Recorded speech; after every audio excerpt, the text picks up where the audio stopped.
मित्रों, अनुज जी को लोग क्यों प्यार करते हैं और क्यों प्यार से सुनते हैं, इसके लिए अतिरिक्त तो कुछ कहने की ज़रूरत नहीं है। उनका वक्तव्य ही बहुत काफ़ी था। डाइवर्सिटी, दरअसल जैव विविधता जो है वो अपने आप में बहुत है तो महत्वपूर्ण, और हम लोग तमाम तरीके से उसे महत्वपूर्ण मान भी रहे होते हैं। लेकिन अप्लाई करने के स्तर पर जो दरारें होती है, उन दरारों के प्रति हम लोग बहुत कम सतर्क होते हैं या सचेत होते हैं। अनुज जी का जो पूरा वक्तव्य था उसके इर्द गिर्द था। मुझे याद आता है ठीक यहीं गढ़चिरौली में ही देवाजी तोहफा एक बड़े आंदोलन कर्मी थे, जिन्होंने वहाँ के आदिवासियों के बीच एक आंदोलन ही चलाया था, मावा नाटे मावा राज, जिसमें वो कहते हैं कि हमारा गांव हम ही सरकार, है ना। और उसको एक बहुत वैज्ञानिक रूप देते थे। तारक काटे एक बड़े कृषि वैज्ञानिक थे, और तारक काटे ने मतलब अपने अपने तरह से प्रयोग किए थे उनके कस्टम्स और उनके चीज़ों को लेकर। ठीक ऐसे ही एक भिन्न रूप में राजाराम में नियोगी जी भी मुझे लगता है उनका काम भी कुछ इसी तरह का था, जिन्होंने वहाँ के स्थानीयता की जो भी संस्कृति थी वो, और जो वैज्ञानिक मतलब खदान वगैरह का जो मामला था, उन दोनों के संवाद से उन्होंने एक पैरेलल जंगल ही खड़ा किया। कहा कि हम दोहन कर रहे हैं प्रकृति का, तो ये हमारी जिम्मेदारी है कि हम उसके पैरेलल, उसके समांतर एक जितना हमने लिया है प्रकृति से उतना वापस भी करें, तभी मनुष्य रहेगा। तो इन सब चिंताओं के इर्द गिर्द अनुज जी ने एक आंदोलन को केंद्र में रख करके बहुत विस्तार से और बेहतरीन बातें की। मैं पूरे हम सब की ओर से उनके प्रति बहुत बहुत आभार ज्ञापित करता हूँ। इसके बाद रमाशंकर जी से अनुरोध है कि इस पर बात कहेंगे अपनी। रमाशंकर जी युवा समाज विज्ञान के क्षेत्र में काम करने वाले बहुत महत्वपूर्ण युवा आलोचक और युवा एकेडमिशियन है कहना चाहिए, और लगातार वे सोशल मीडिया में भी और अपने लेखन में भी, पढ़ने में भी सक्रिय रहते हैं। तो मैं रमाशंकर जी से अनुरोध करता हूं कि वे आएं और अपनी बात रखें। रमाशंकर जी।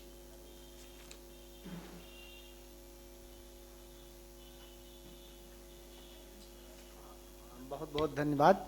और मेरे लिए बहुत खुशी की बात है कि ये मैं उन लोगों के सामने बोल रहा हूँ कि जिनको मैं पढ़ पढ़ कर बड़ा हुआ हूँ, मतलब जो मेरी अस्थि मज्जा में शामिल हैं, तो उनके सामने बोलना एक भय भी पैदा कर रहा है और खुशी भी पैदा कर रहा है, दोनों बातें। और दूसरी खुशी की बात यह है कि गिरिराज जी एक रिश्ते नाते से हमारे एक सीनियर थे। वो शिमला में राष्ट्रीय फेलो थे, और 2018 से 2020 में मैं शिमला में था। तो मनुष्य अपनी अनुपस्थिति में ज़्यादा जीवित होता है, चाहे कुछ भी हो। तो जैसे ही मैंने बताया कि मैं इलाहाबाद से आया हूँ और मेरी वाइफ जो है कानपुर में पढ़ाती हैं, तो वहाँ पहला एक कर्मचारी का एक ये था, अरे वहाँ तो गिरिराज जी थे, और आपको पता नहीं है गिरिराज जी इस बार फिर आ रहे हैं। तो हम और अजय हमारे एक दोस्त हैं, हम लोग बहुत खुश हो गए कि ये तो बहुत इतनी शानदार बात तो हो ही नहीं सकती। लेकिन प्रेमा जी जानते हैं इस बात को, उस समय उनके डॉक्टरों ने उनको इस बात की इजाज़त नहीं दी, और सरकारी नियम जैसे होते हैं, सरकारी नियम ने ये इजाज़त नहीं दी कि गिरिराज जी को वही कानपुर में ही फेलो माना जाए, नेशनल फेलो, और वो वहीं रहकर काम करें। ये एक गुंजाइश निकल सकती थी, एक उदार संस्थान ऐसा गुंजाइश निकाल सकता है, और इसमें केवल बुद्धि लगाने की बात होती है, और जो आजकल लोगों के पास नहीं है। तो मामला बिगड़ गया, वो नहीं आ पाए। फिर क्या हुआ, वहीं रहते हुए ही उनका देहांत हुआ। तब वहाँ शिमला में छुट्टियाँ चल रही थी ठंडी के महीने में, और मुझे सबसे पहली खबर अविनाश ने बताई, तो हम लोग बहुत दुखी हुए। और फिर वहाँ हमने फ़ोन किया कि गिरिराज जी नहीं रहे। एक शोक सभा आयोजित हुई।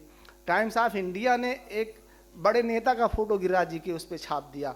फिर उसका भी लोगों ने प्रतिवाद किया कि भाई लेखक को उसके चेहरे मोहरे से पहचानो, उसके कहे से पहचानो, वो जो कर रहा था उससे पहचानो।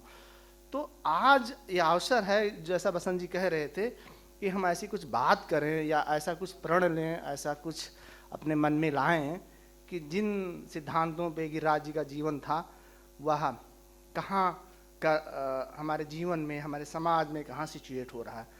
तो अनुज ने जो बात कही थी वो बहुत महत्वपूर्ण बात आदिवासियों के संदर्भ में कही कि उनको दोहरी हिंसा का शिकार होना पड़ता है। एक तो जो अंग्रेजी उपनिवेश था और उसकी जो लीगेसी है वह, और जो भारत के बुद्धिमान उच्च कुलोत्पन्न शहरी इन लोगों की जो हिंसा है वह, इन दोनों की हिंसा उनको रोज़मर्रा के जीवन में सहनी पड़ती है और उससे निपटने के लिए वह गुंजाइश तलाशते हैं, जुगत बनाते हैं, और जिनकी संख्या भारी होती है वो आंदोलन करते हैं। तो उस पर अनुज बात कर रहे थे। मैं बात करूंगा घुमंतू और विमुक्त समुदायों पे, और मामला बिल्कुल यही है कि आप हैं कहाँ पे और आपके नज़र में कौन आता है। तो गांधी जी पर बात करते हुए बुद्धिजीवियों को बहुत आसानी हुई कि वह कहें कि शहर बहुत बुरी चीज़ है, या जब थोड़ा उदार हो जाते हैं, उदार क्या 50 साल के बाद जब वो शहर में बस जाते हैं तो उस शहर को ही सुंदर बनाने की कोशिश करते हैं, क्योंकि वो गांव जा नहीं सकते तो कहते हैं शहर ही सुंदर बना लो, यहीं कानपुर बढ़िया बन जाए, मज़ा आ जाए। ठीक, तो ये तरीका है। और दूसरा तरीका है गांव की प्रशंसा करना कि गांव बहुत शानदार चीज़ होती है। तो शहर और गांव के बीच में क्या कोई दुनिया बसती है, कोई लोग हैं, तो उनके बारे में हमारी कल्पना पहुंच नहीं पाती, ना तो कवियों की ना दार्शनिकों की। तो मैं उन्हीं लोगों की बात कर रहा हूं जो ना गांव में रह रहे हैं ना शहर में रह रहे हैं, बल्कि घूम रहे हैं। और 1920 तक इस महाद्वीप का लगभग 30% हिस्सा घूम रहा था। और जब अंग्रेज शासन आया तो उसकी पहली जो उसकी आजमाइश थी, जो उसने पावर एक्सरसाइज की, वह यही की कि उसने पूरे भारतीय उपमहाद्वीप को प्रजा बना डालना चाहा। तो कुछ तो प्रजा बन गए और कुछ ब्रिटिश भारत में जो रियासती भारत था प्रजा नहीं बन पाए। तो पूरी की पूरी लड़ाई यही थी कि तुम हमारे प्रजा बन जाओ और हम तुम्हारे शासक। और गांधी जी या ऐसे बहुत सारे लोग या बहुत सारे नेता, आदिवासी, सारे पर्वतों के निवासी, घुमंतू, रेगिस्तानों में रहने वाले लोगों की लड़ाई यही थी कि हम तुम्हारी प्रजा बनने से इनकार करते हैं। तो जो पूरा आंदोलन था उपनिवेश के खिलाफ वह यही था कि तुम मेरी प्रजा बन जाओ, और वो कह रहे थे हम तुम्हारी प्रजा नहीं बनेंगे। और जब देश आज़ाद हुआ तो इस देश के लोगों ने कहा कि तुम नागरिक बन जाओ, और घुमंतुओं ने कहा कि हम नागरिक नहीं बन रहे हैं।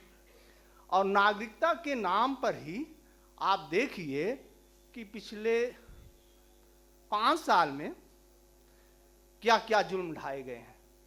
केवल जुल्म इसीलिए ढाया गया है कि ये आदमी जो सामने बैठा है ये नागरिक नहीं है, और ये नागरिक बन जाए तो इस पे ताबेदारी करने की जो सहूलियत है वो राज्य को हासिल हो जाए। आधार कार्ड रख लीजिए और अपना वो सब बनवा लीजिए और आप बहुत सुंदर आदमी हैं, और हम आपके राजा या हम आपके प्रधानमंत्री, विधायक, पार्षद हैं, और आप हमारे नागरिक हैं। तो आप नागरिक बन जाइए। ये पूरी की पूरी कहानी है। और इस नागरिकता, आप नागरिक बन जाइए, इस पर पूरी दुनिया में खूब जुल्म ढाए गए हैं। यूरोप में, जर्मनी में, भारत में, श्रीलंका में इस पर खूब जुल्म ढाए गए हैं।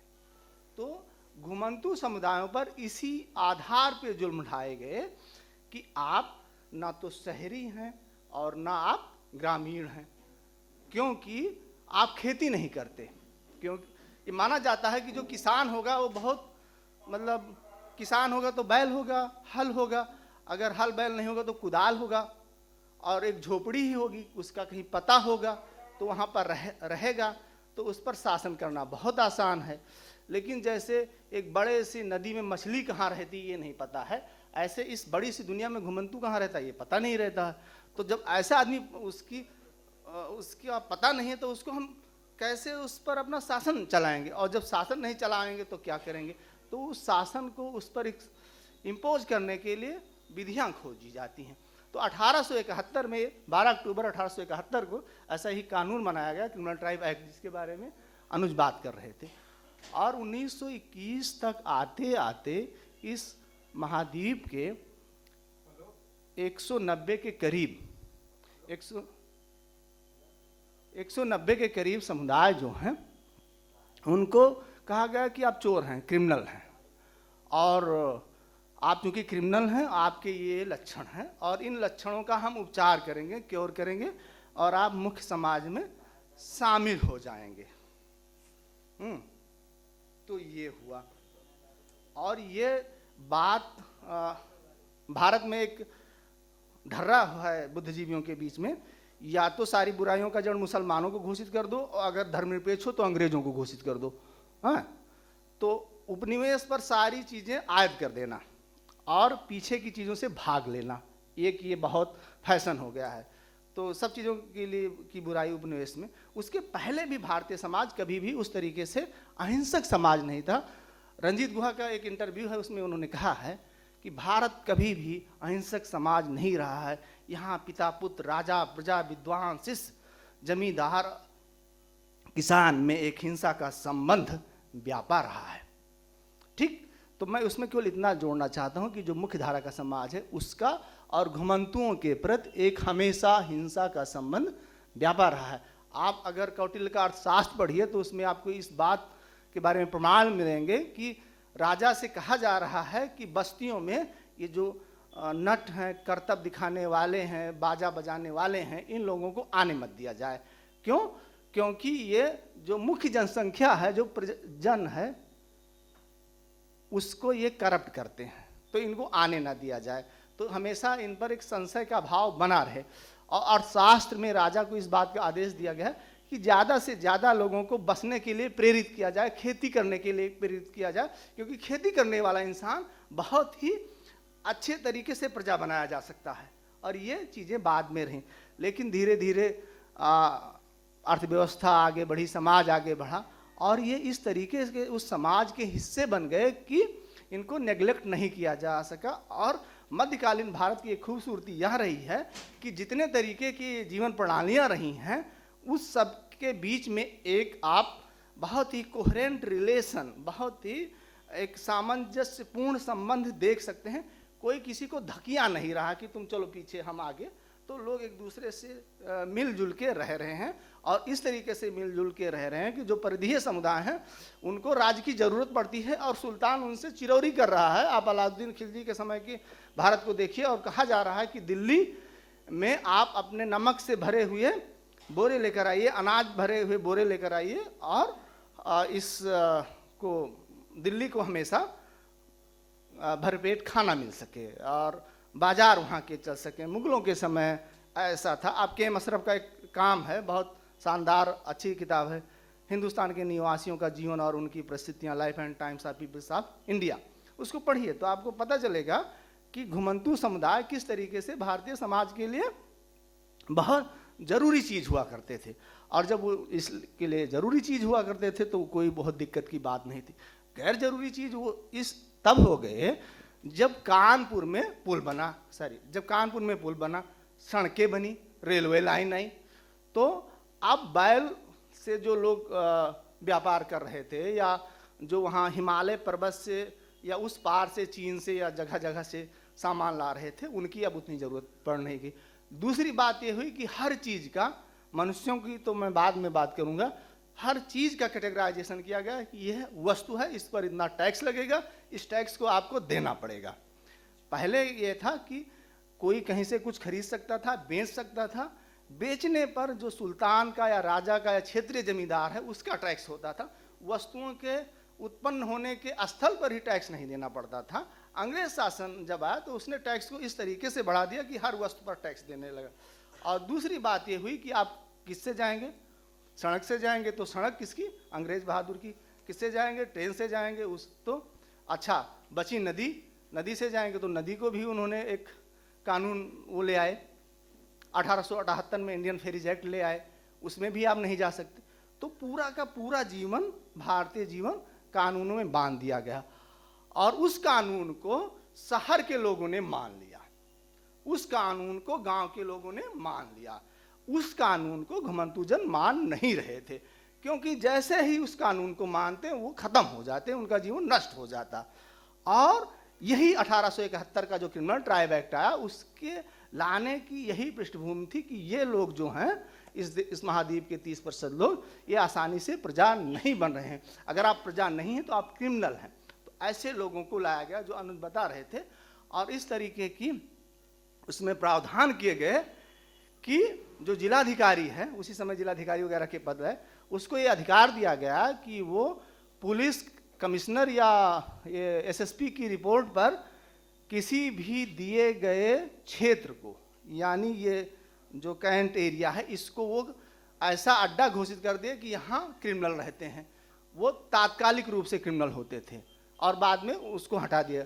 दूसरा ये अधिकार दिया गया कि वह एक नियम घोषित कर दे कि आज से फला जाति जो है क्रिमिनल हो गई है।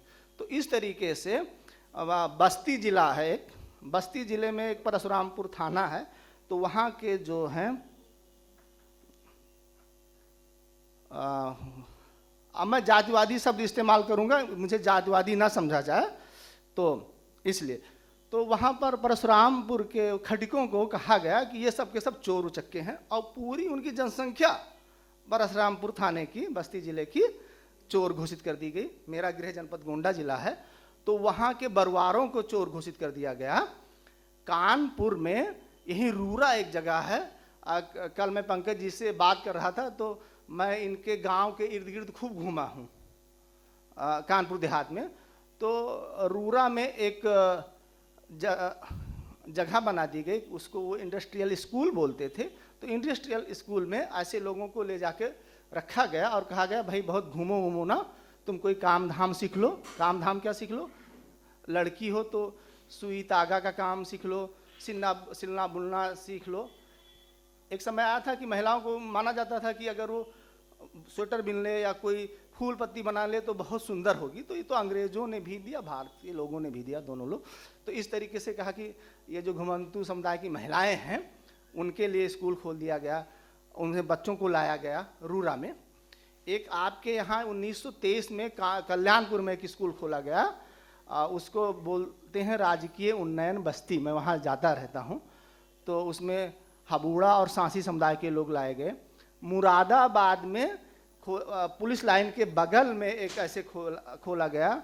इलाहाबाद में एक स्कूल खोला गया, वहाँ पर फूलपुर में, बांदा में करबी में एक स्कूल खोला गया, और गोरखपुर में जो पुरानी जिला जेल थी उसके पास एक स्कूल खोला गया, और बनारस में, बनारस से चंदौली की तरफ जाने की जगहों पर इस तरीके के स्कूल खोले गए। और कहा गया कि इन सब लोगों को यहाँ पर रख दो, ये लोग सीख जाएं, कागज़ बनाना सीख जाएं, कपड़ा बनाना सीख जाएं, सिलना सीख जाएं, और महिलाओं को ऐसा काम सिखा दो कि इस समय जो पढ़े लिखे लोग हैं उनके यहाँ दाइयों की बहुत ज़रूरत है, तो दाई का काम ये लोग करेंगे, तो इस सबको सिखा दो। और उनको पकड़ पकड़ के ला के एक जगह रखा गया, और ये माना गया कि ये लोग बहुत कामचोर हैं, चोर हैं, उचक्के हैं, इनकी महिलाएं वेश्यावृत्ति करते हैं, पुरुष निठल्ले होते हैं, इन सबको काम सिखाया जाए। और चूंकि यह दुर्गुण इनके जो अनुज कह रहे थे यह इनके धर्म से आता है, क्योंकि इनका कोई धर्म नहीं है, ये तो जीवात्मवाद एनिमिज्म का पालन करते हैं, इनको धर्म दे दो। हाँ, आज हर आदमी के पास एक धर्म होता, देता रहता है, लो लो, तो कहा गया कि धर्म दे दो। तो उसके लिए ये हुआ कि 1857 हो चुका था भारत में, और नए तरीके से क्रिश्चियन धर्म दिया नहीं जा सकता था। तो साल्वेशन आर्मी, उसका मुख्यालय वहाँ था शिमला में, माल रोड में।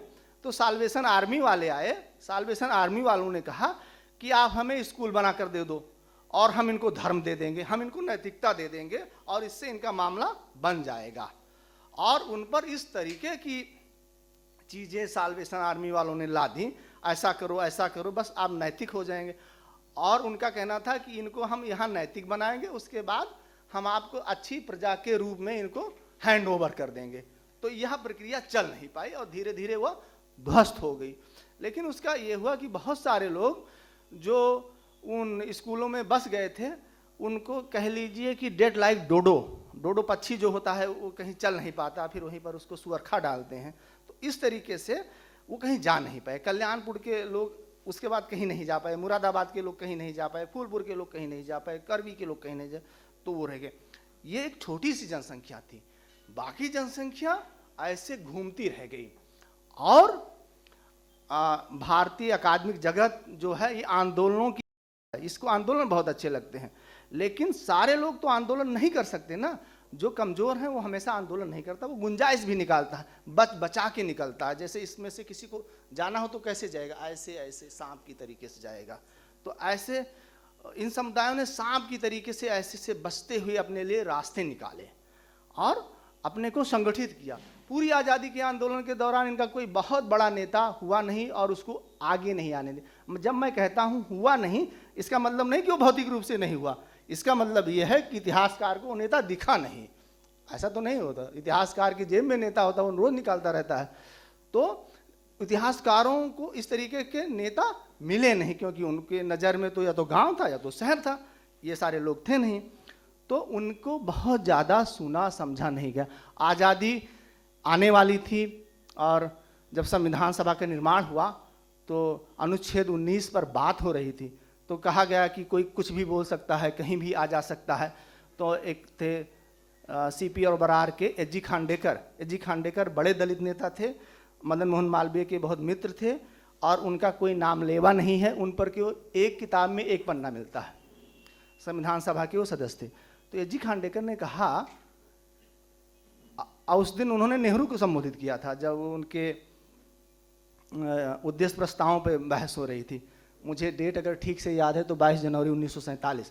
तो उन्होंने कहा कि महोदय ये सब बात तो कह रहे हैं, कहीं भी कोई आए कहीं भी कोई जाए, और ये जो 1 करोड़ लोग हैं इनको तो आपने बिल्कुल वो कर दिया है, जराइम पेशा। ये दुनिया में कहाँ ऐसा कुछ है ही नहीं है कि लोगों को पैदा होते ही अपराधी घोषित कर दिया गया, वो कहीं भी नहीं जा सकते, ये कानून अभी भी है, आप इनके लिए कुछ कीजिए हुजूर। बात आई।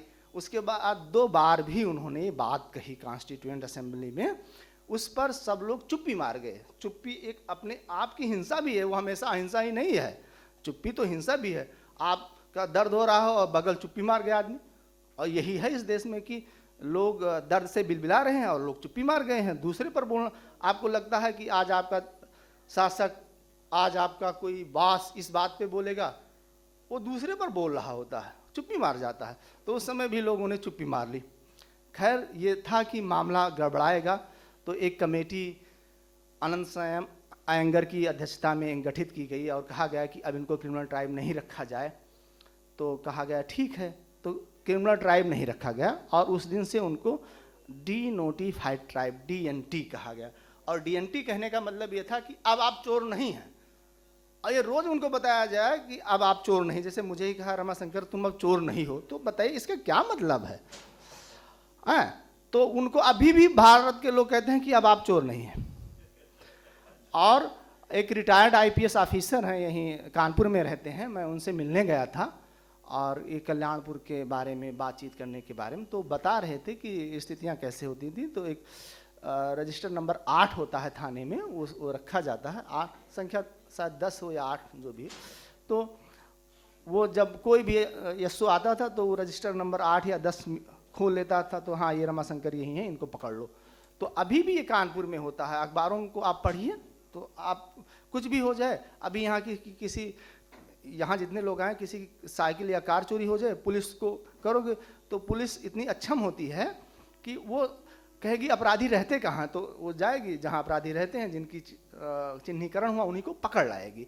तो ये बहुत होता है और अभी भी कानपुर में अभी भी होता है, अभी भी इलाहाबाद में हर जगह। और आप अखबारों की स्थानीय पृष्ठ ध्यान से पढ़िए तो ये आपको पता चल जाएगा। तो ये बात होगी। मुझे लगता है मैं लंबा खींच गया। अच्छा, इसके बाद क्या होता है कि इन पर खूब हिंसा हुई, ये तो राज्य की हिंसा हुई। और जब समाज का इनसे काम चलता था तब तो भैया दादा चलता था, और जैसे ही समाज का इनसे काम बंद हो गया तैसे ही हिंसा ज़्यादा हो गई। कभी कभी क्या होता है कि मालिक मजदूर को गाली नहीं देता, और उनको हमारे कई सवर्ण दोस्त कहते हैं कि पहले दलितों को बड़ा सम्मान मिलता था, और हमारे यहाँ जो हरवाहा था नन्हू, उसको हम काका काका कहते थे। अरे तो काका कहते थे तो हरवाहा ही तो था, कुछ दूसरा तो नहीं था। तो ये है कि वर्बल हिंसा नहीं होती है, मारते नहीं। जी जी, मैं उसको थोड़ा भारी भरकम नहीं करना चाहता था। तो क्या हुआ कि ये लोग उसको काका दादा कह के काम चला लेते थे। लेकिन जब वो संबंध टूट गया तो काका दादा भी खत्म हो गया।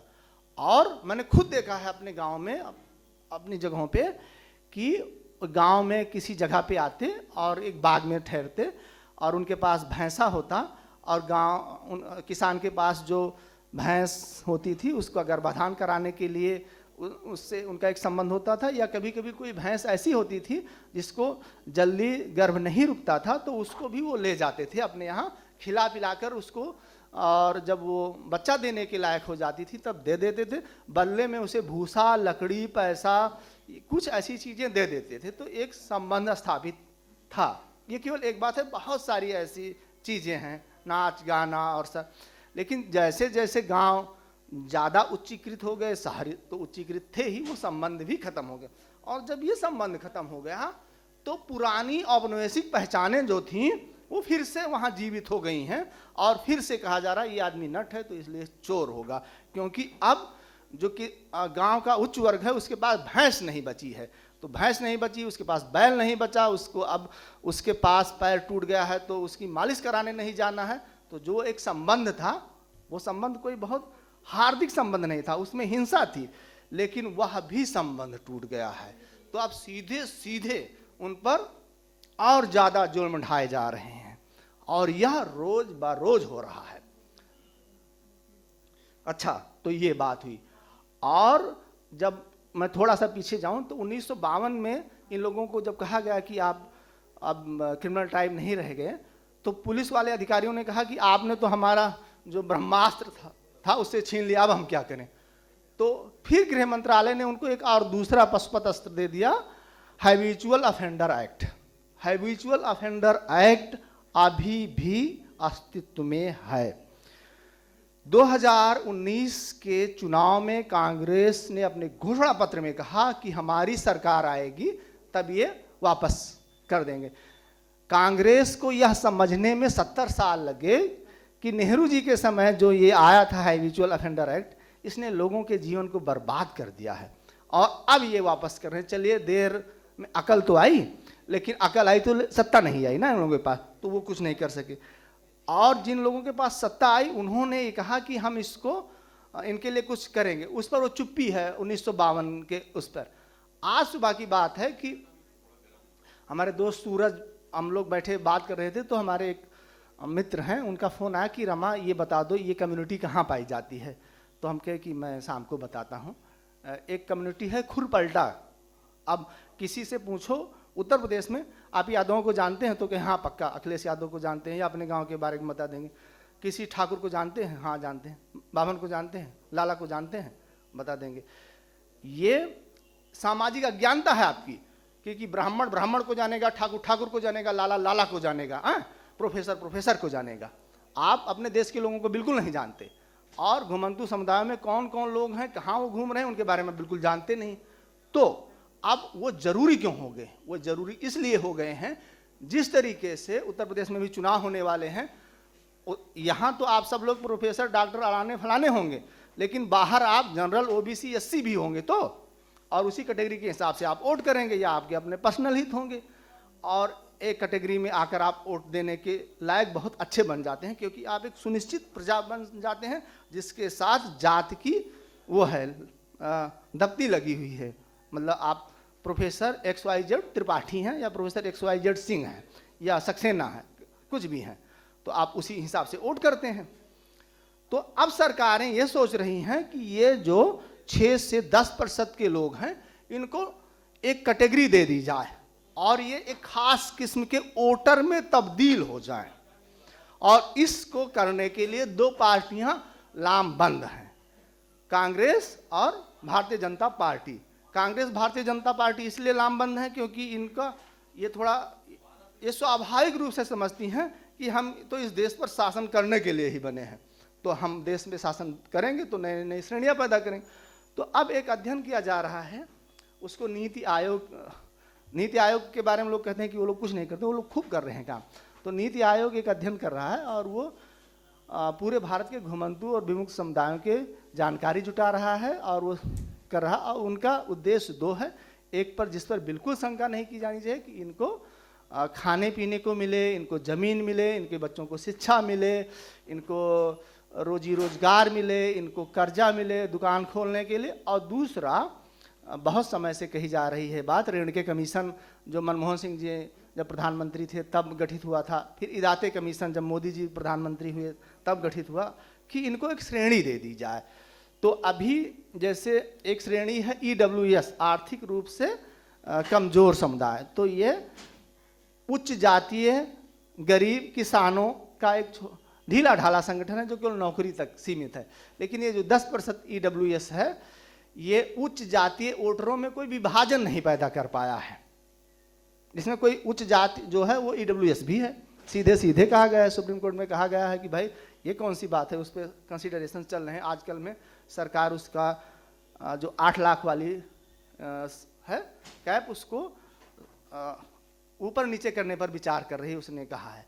तो उसने कोई विभाजन नहीं पैदा किया है। तो वो 10% EWS की अलग कोई वोटिंग कैटेगरी नहीं बनी है, चुनावी कैटेगरी नहीं बनी है। मैं वोटिंग और चुनावी कैटेगरी इसलिए कह रहा हूँ कि अनुज को ये बात शायद बुरी लगे, ये उस तरीके से नहीं है कि जिस तरीके से अनुसूचित जाति या अनुसूचित जनजाति या OBC है, क्योंकि वह एक सामाजिक और राजनीतिक कैटेगरी में भी तब्दील हो गई हैं, उनके अपने सोचने समझने के तरीके हैं।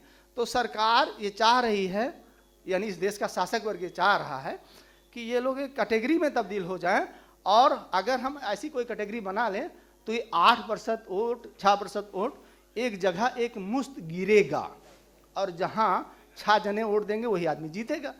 तो अभी भी इसी सब पर ये मामला चल रहा है। तो ये अब इतना राम कहानी के बाद मैं मुख्य बात ना कहना भूल जाऊं, ये इस हिंसा से बचते कैसे हैं, इतनी हिंसा आपको बचाएगी कैसे।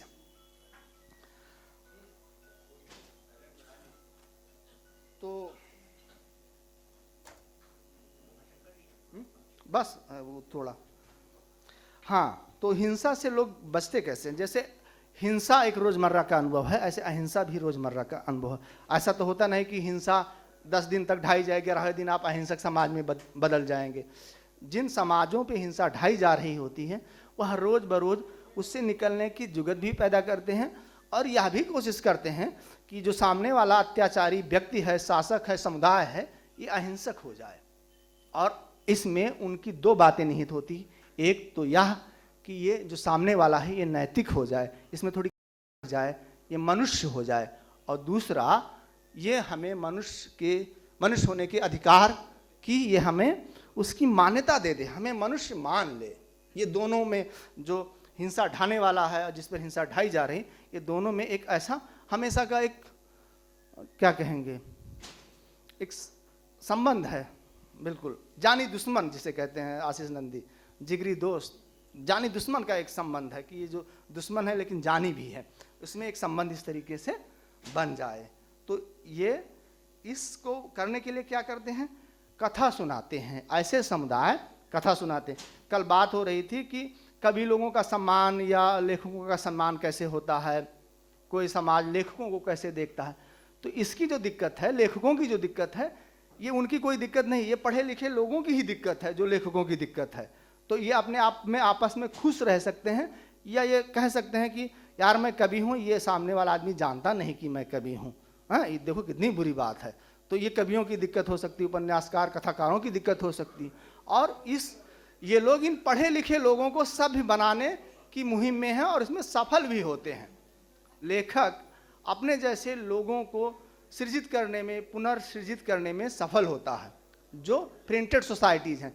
लेकिन जो नॉन प्रिंटेड सोसाइटीज़ हैं, जो गैर मुद्रित समाज हैं, वह क्या करते हैं, वह इस हिंसा से, इस दिक्कत से, इस भेदभाव बहिष्करण से बचने के लिए क्या करते हैं, कथा सुनाते हैं, कथा की इजाद करते हैं। और वह कथा किस बात की होती है, वह कथा इस बात में होती है कि जब 4 बड़े बूढ़े मिलकर बैठेंगे तो कोई एक कथा छेड़ेंगे, जिसका अंतिम जो मर्म है वह यही है कि भाई मनुष्य बने रहो, और इस आदमी ने बुरा काम किया, इस आदमी ने अच्छा काम किया, और बाद में अच्छाई की जीत हुई।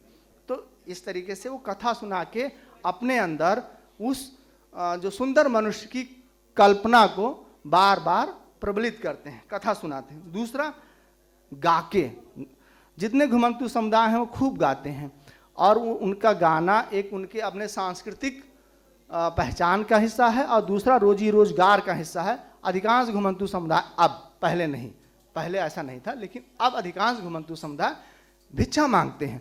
कभी आपने भिक्षा मांगने वाले लोगों को सुना है कि गाते क्या हैं?